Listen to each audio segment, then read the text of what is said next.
এই দিন সকালেই ঘুম থেকে উঠে বুঝতে পারছিলাম না যে আমি বিকেলবেলা ঘুম থেকে উঠলাম কিনা। চারিদিকটা এত অন্ধকার হয়েছিল, বোঝাই যাচ্ছিল না এটা সকাল না বিকেল। ঝড় বৃষ্টি শুরু হলো, তবে আগের দিন ঝড় বৃষ্টির মধ্যে বাইরে বেরিয়ে একটা জিনিস উপলব্ধি করেছি যে ঝড় বৃষ্টি বাড়িতে থাকলেই সুন্দর, বাইরে থাকলে সেটাকে না ভয়ঙ্কর লাগে দেখতে। বৃষ্টি যেহেতু হয়েছে খিচুড়ি তো বানাতেই হবে, আর খিচুড়ি বানানোর সাথে সাথে রোদও উঠে গেছিলো, কিন্তু তাও আমি কষ্ট করে খিচুড়িটা বানিয়েই ফেলেছি, যখন খেয়েও ফেলেছি।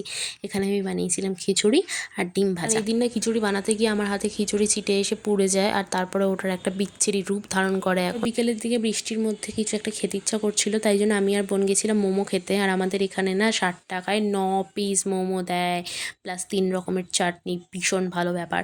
তারপরে মোমো খাওয়ার পর আবার একটু মিষ্টি ক্রেভিং হচ্ছিল, তাই জন্য একটা ফালুদা নিয়ে আমি আর বোন হাফ হাফ করে শেয়ার করে খেয়েছি। তারপরে বাড়ি চলে এসেছিলাম, আর বাড়ি এসে দেখছিলাম এই ওয়েব সিরিজটা।